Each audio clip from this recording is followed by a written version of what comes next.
नमस्कार दोस्तों, आपके अपने YouTube चैनल साहित्य मंथन के मंच से मैं डॉक्टर सुमन श्री आप सभी का हार्दिक अभिनंदन करती हूँ, स्वागत करती हूँ।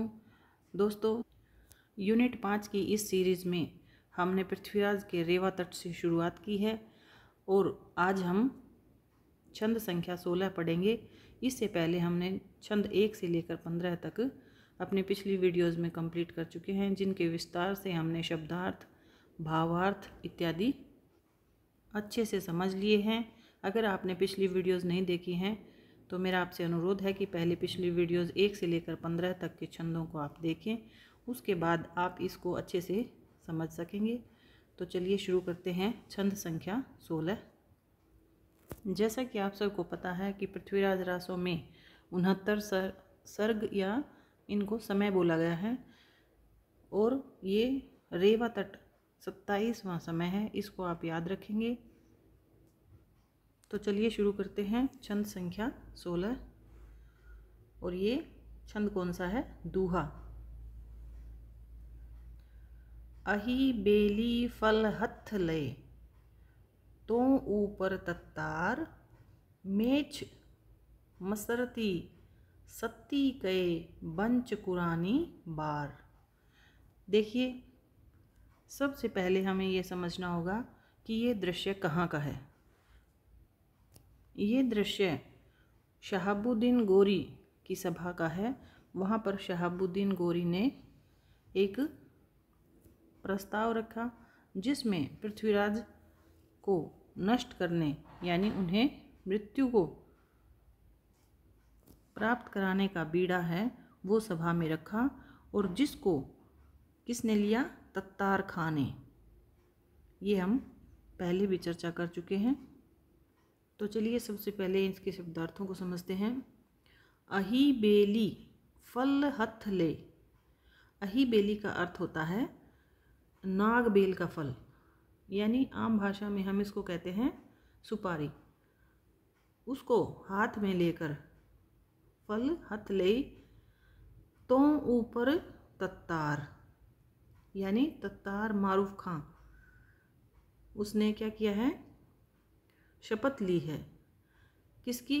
तो ऊपर, तो यानी पृथ्वीराज चौहान के ऊपर धावा बोलने का निर्णय लिया है। किसने? तत्तार मारूफ खां ने। ठीक है, आगे देखते हैं। मेच मसरती सत्ती के, बंच कुरानी बार। अब तातर जो मारूफ खां थे उनको मेच यानी मलेच, ये शब्द किसके लिए आया है? तातर मारूफ खां के लिए आया है। मसरती यानी मशवरा लेना, यानी सलाह लेना। उस दरबार में क्या सलाह हुई कि तो ऊपर यानी पृथ्वीराज को नष्ट करने के लिए जो अही बेली नागफली यानी सुपारी का जो फल हाथ में लेकर जो सलाह हुई, वो यहाँ पर बंच कुरानी बार, और उस सुपारी को हाथ में लेकर उनका कुरानी का अर्थ है कुरान, यानी इनका पवित्र ग्रंथ है जिसका नाम है कुरान। बंच यानी उसका बार, बंच कुरानी बार यानी कुरान को, बंच यानी बाँचना, यानी उसका शपथ लेना, यानी कुरान को बाँच कर। और अही बेली के फल को हाथ में लेकर तत्तार मारूफ खां जो मलेच थे, मसरती यानी उन्होंने मशवरा किया, तो ऊपर यानी आपको नष्ट करने का मशवरा किया। ठीक है, तो ये जो दृश्य है वो गोरी के सभा का है। ठीक है, चलिए आगे चलते हैं। अगला है छंद संख्या 17। अब इस छंद में क्या कहते हैं? तत्तार मारूफ खां कहते हैं कि यानी कुरान को हाथ में लेकर वो क्या शपथ लेते हैं, इसका वर्णन किया गया है।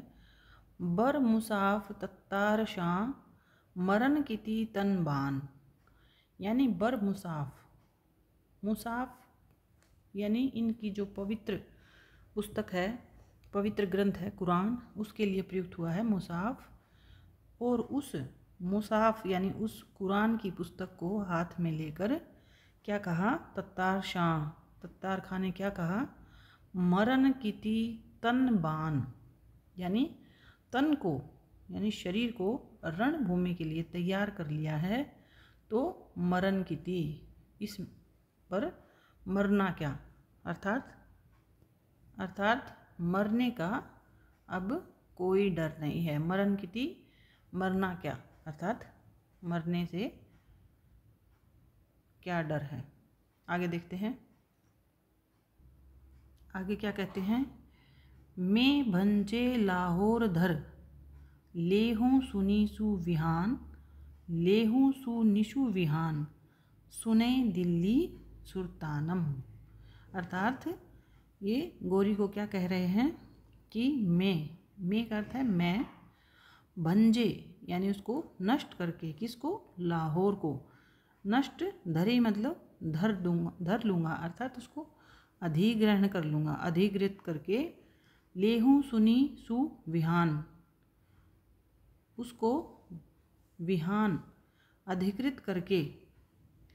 लेहूं सु निशु विहान, इसका अर्थ है कि निशु विहान, एक मिनट, निशु विहान का अर्थ है, निश मतलब रात और विहान यानी रात दिन, यानी 24 घंटे में लाहौर को अधिकृत कर लूँगा और दिल्ली को भी, अर्थात लाहौर को अधिकृत करके मैं दिल्ली को भी निशु विहान यानी दिन रात यानी 24 घंटे में उसको ले लूँगा। सुने सुल्तानम यानी सुल्तान है, उन गौरी को बता रहे हैं। आगे देखते हैं, लुत्थ पार पुंडीर भीर परिहे चौहानम, दुचित चित्त जिन करहु राज आखट उत्थापम। और अगली पंक्ति है, गजनेश आयश चले सब छुए मुसाफ। देखिए फिर से मुसाफ का अर्थ यहाँ भी आया है मुसाफ, तो इसको याद रखेंगे। जहाँ भी प्रयुक्त होगा इसका अर्थ है उनका पवित्र ग्रंथ था जिसका नाम था कुरान, तो ये कुरान के लिए प्रयुक्त हुआ है।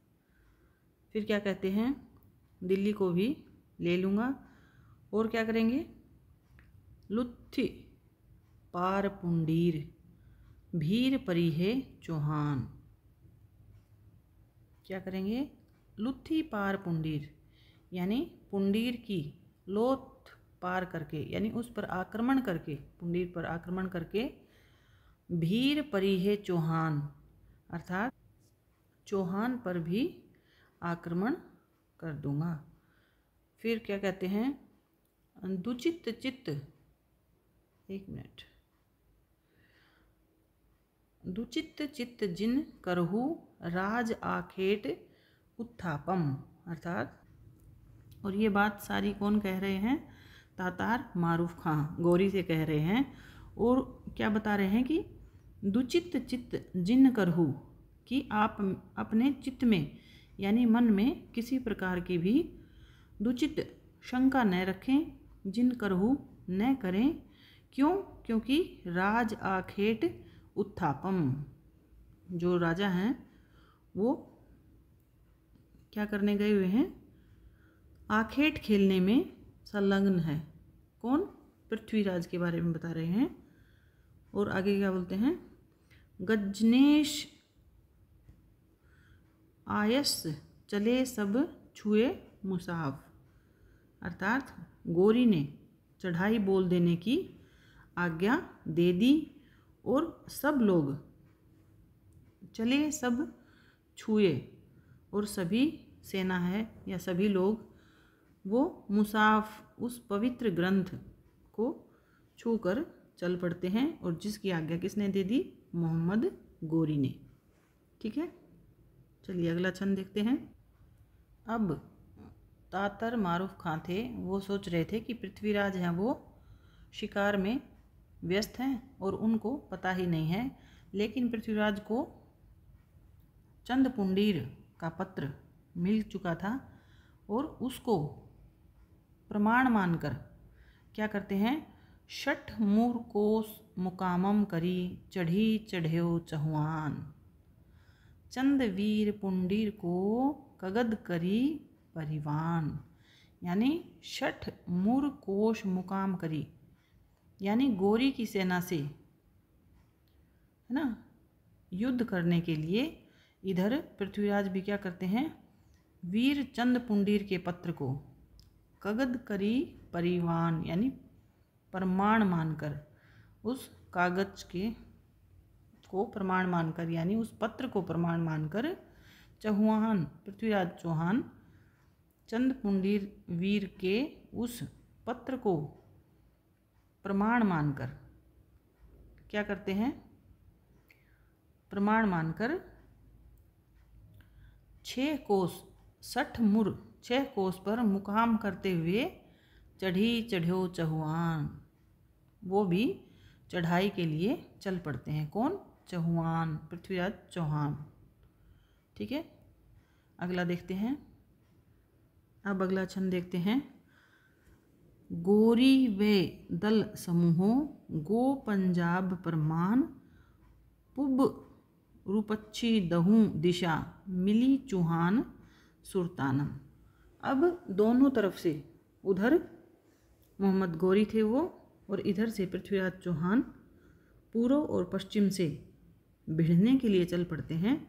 इसका वर्णन किया गया है। गोरी वे दल समूह यानी गोरी की सेना का जो दल था वो समूह है, और गो पंजाब प्रमाण सीधा पंजाब को प्रमाण करता हुआ गया, और पूर्व तथा पश्चिम से पूरब पश्चिम दुहु दिशा पूर्व और पश्चिम दोनों दिशाओं से, यानी कि चौहान है वो पूर्व दिशा की तरफ से और सुल्तान क्रमशः पश्चिम की तरफ से दोनों भिड़ने के लिए मिली चौहान सुरतानम, दोनों दिशाओं से चल पड़ते हैं। किसके लिए? मिली यानी भिड़ने के लिए, मिलने के लिए या भिड़ने के लिए चल पड़ते हैं। ठीक है, अगला देखते हैं। छंद संख्या 20 है और इसमें सारे जो थे अभी तक क्या थे, दोहा यानी दोहा छंद में थे। अब है हमारा छंद संख्या 20। दूत गए कनवज दिसी ते आए तिन थान कथा मंडी चहुआन की कही कमध्य प्रमाण। अर्थात दूत गए कन्वज दिसी, इसका अर्थ है कि जो गुप्तचर, दूत का अर्थ है गुप्तचर, कन्नौज चल दिए थे, वे उस स्थान यानी कन्नौज पर पहुंच गए, और कमध्य ये जयचंद का, इनकी जयचंद को जाना जाता है। प्रसानम कथा मंडी चौहान की और कही कमध्य प्रमाणम, अर्थात जयचंद से चौहान की सारी कथा सत्य प्रमाणित कर कही। ठीक है, ते आए तिन थानम यानी वे उस थानम यानी स्थान पर आए और पूरी कथा चौहान की किसको बता दी? जयचंद को बता दी। थानम यानी उस स्थान से कथा किसकी? कथा चौहान की यानी पृथ्वीराज चौहान की। कमध्य यानी किसको? जयचंद को बता दी। आगे देखते हैं। अब जब चौहान ने, आगे देखिए, ये भी हमारा छंद दोहा है। रेवा तट आयो सुन्यो वर गोरी चौहान, यानी रेवा तट पर आया हुआ सुन्यो सुनकर, गोरी है वो रेवा तट पर आ गए हैं। चौहान पृथ्वीराज चौहान ने जब ये सुना किससे? दूत के वचन से, यानी दूत वचन। जयचंद से क्या बोले कि श्रेष्ठ गौरी ने चौहान को रेवा नदी के तट पर गया हुआ सुनकर, उनको क्या था कि पृथ्वीराज चौहान तो शिकार के लिए रेवा तट पर गए हुए हैं। रेवा तट आयो सुन्यो, कि पृथ्वीराज चौहान है वो रेवा तट पर आए हुए हैं। यह सुनकर गौरी ने क्या किया? गौरी ने क्या किया? वर आवाज सब मिट्टी के सजे सेन सुल्तान, यानी सुल्तान यानी मोहम्मद गौरी, गौरी ने सजा ली है क्या? सेना। ठीक है। बर आवाज सब मिट्टी के, यानी बिना आवाज किए, यानी चुपचाप। सज्जे ही सही सुल्तान, सुल्तान ने सेना को सजा लिया है, अर्थात युद्ध के लिए तैयार कर लिया है। ठीक है। अगला देखते हैं। और दूत क्या कहते हैं? दूत वचन संभल नृपति, बर आखेटक पिल्ल रेवा तट। एक मिनट। रेवा तट पाधर धरा जूह मृगानन वर मिल्ल, यानी दूत वचन। अब ये कौन कह रहा है? दूत। संभल नृपति, संभल के राजा यानी पृथ्वीराज चौहान। बर आखेटक, पिल्ल का अर्थ होता है खेलना। ये शब्द हमारा पहले भी आया है विश्लेषण में भी। आखेटक मतलब शिकार खेलने गए हुए हैं। कहाँ पर? रेवा तट पाधर धरा, रेवा तट पर गए हुए हैं। जूह, जहाँ पर क्या मिलता है? मृग बर मिल्ल, यानी श्रेष्ठ हिरण मिलते हैं। ठीक है। ये कौन कह रहा है? दूत। अगला छंद देखते हैं, छंद संख्या 23, और ये एक कवित है। ठीक है, इसको पढ़ते हैं। मिले सब सामंत मत मंड्यो सु नरेसुर, यानी सभी सामंत एकत्रित होकर अपना मत प्रस्तुत किया। सु नरेसुर, नरेसुर कौन है यहाँ पर? सब सामंत एकत्रित होकर वहाँ पर मिले, यानी एकत्रित हुए, और नरेसुर ने यह सुझाव दिया। नरेसुर कौन है? ये नरेसुर है, ये उपाधि है किसकी? पज्जुन राव, उनकी एक पदवी है, इसलिए पज्जुन राव के लिए ये प्रयुक्त हुआ है। और ये पज्जुन राव कौन थे? पृथ्वीराज के साले थे। उन्होंने एक सुझाव दिया। क्या सुझाव दिया? दह गुना दल साही सज्जी चतुरंग सजिए उर। क्या सुझाव देते हैं? कि 10 गुना दल साही सज्जी, अर्थात 10 गुना, 10 गुना का अर्थ है 10 गुना, दल यानी सेना, सज्जी यानी तैयार कर ली है, चतुरंग सजिए उर, यानी चतुरंग सेना किसने तैयार कर ली है? शाह ने चतुरंग सेना तैयार कर ली है। किसके लिए? हम लोगों पर सेना की तैयारी की है। किस लिए? कि हम लोगों पर, यानी पृथ्वीराज के जो सैनिक थे या उनकी सेना थी, उन पर प्रहार करने के लिए। अतएव इस समय आप, अर्थात दल 10 गुना यानी 10 गुना दल तैयार कर लिया है। सज्जी यानी सजा ली है चतुरंग सेना। सजिए उर, उर यानी मन लगाकर, यानी हृदय से, यानी अच्छे से तैयारी करके उन्होंने चतुरंग सेना तैयार कर ली है।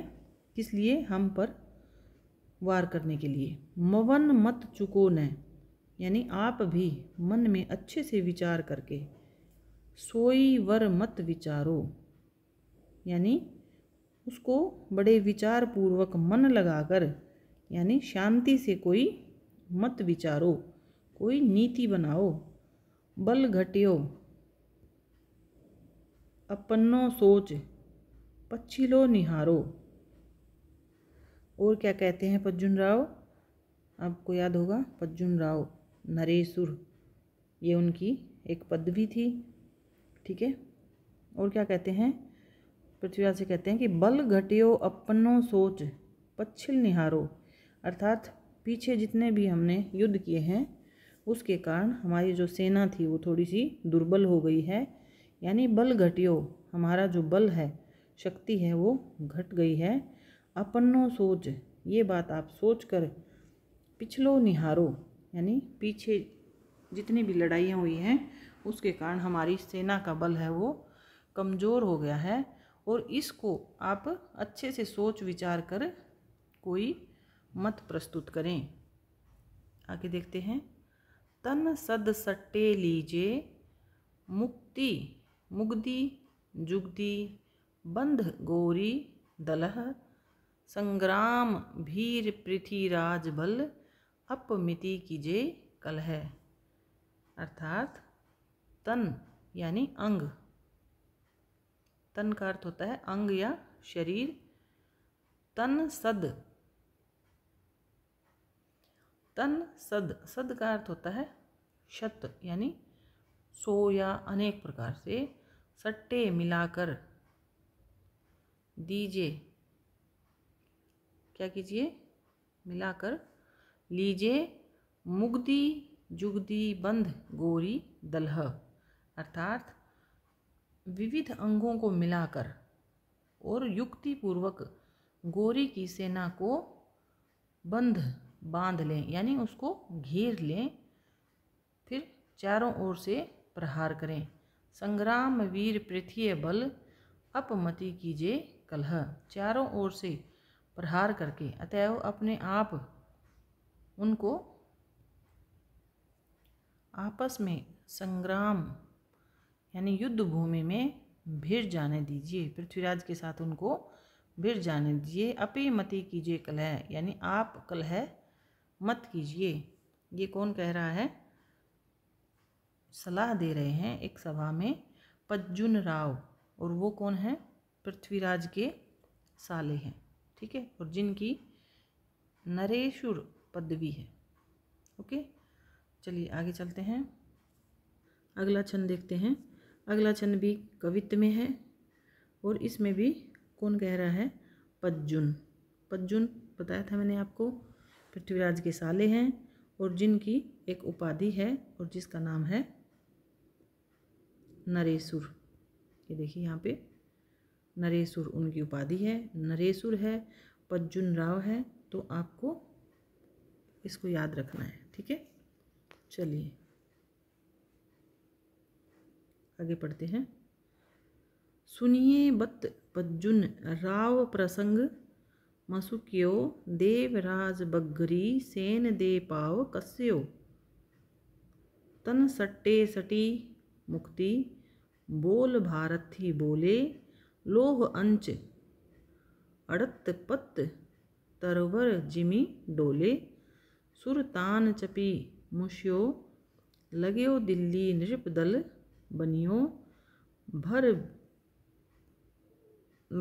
भीर, एक मिनट, भर भीर धीर सामंत पुन अबे पटतर जानिबो, अर्थात पूजन की पज्जुन जो उनके साले थे उनकी बातों को सुनकर पृथ्वीराज, सुनिए बत पज्जुन यानी पज्जुन की बातें सुनकर राव प्रसंग मुस्कयो यानी पृथ्वीराज क्या किए, मुस्कयो मुस्कुराए, और देव राग बग्गरी ने इशारा करते हुए, देव राव बग्गरी ये नाम है, सेन दे पाव कस्यो को इशारा करते हुए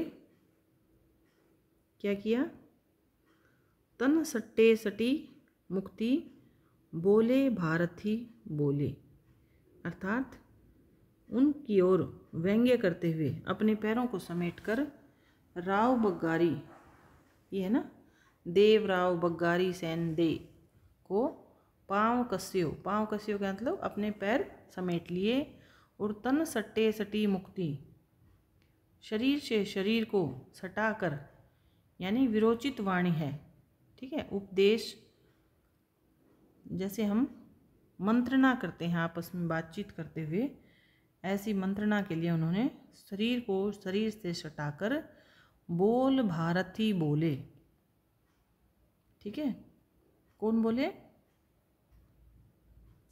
अर्थात तन से तन सटाकर पृथ्वीराज बोल भारती बोले। भारती होता है व्यंग्यपूर्वक, व्यंग्यपूर्वक बोले। क्या कहा? लोह अंच उड़त पत तरवर जिमी डोले।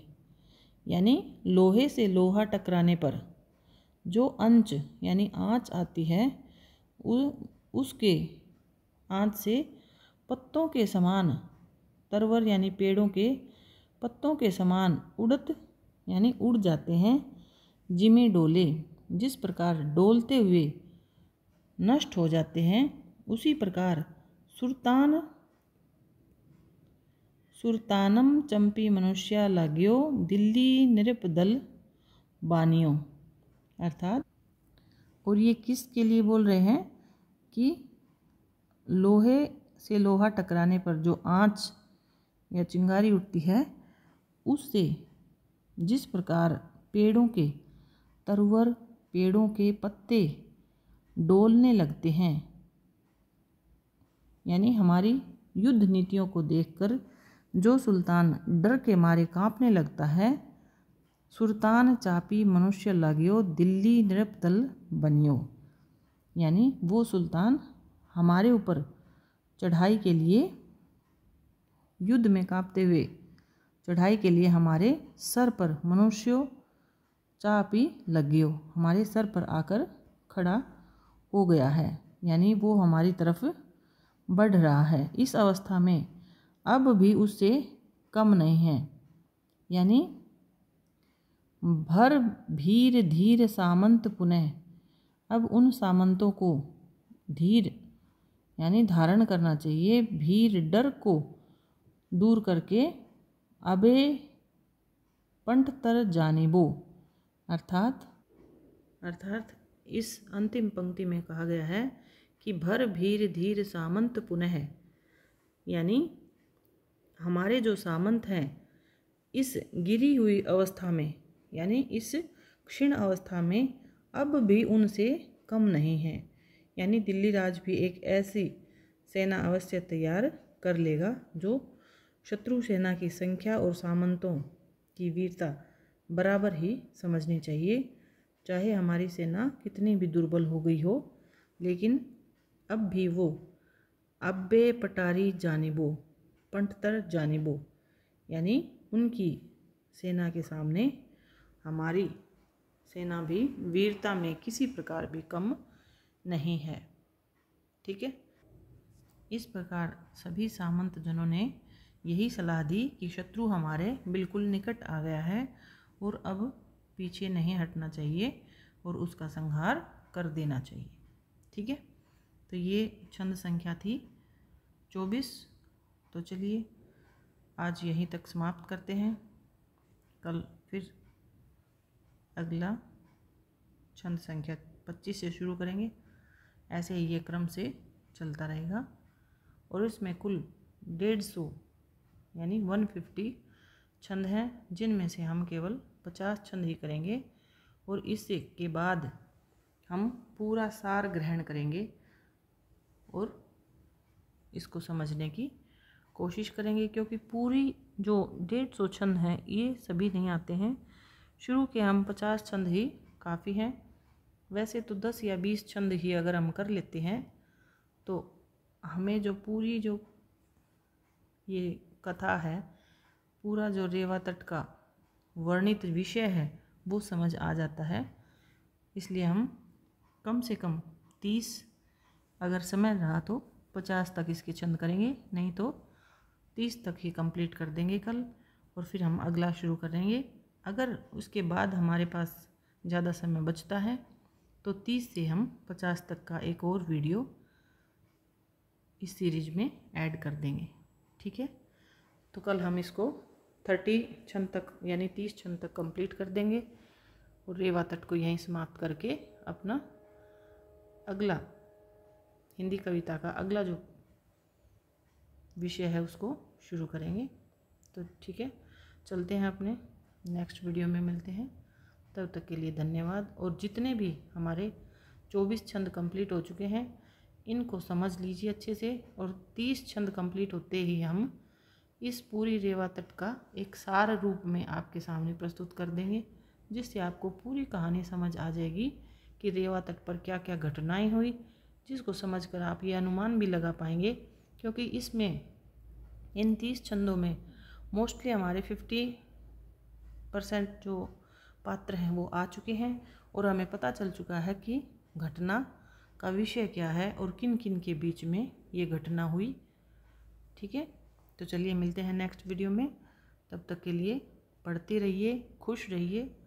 धन्यवाद। जय हिंद।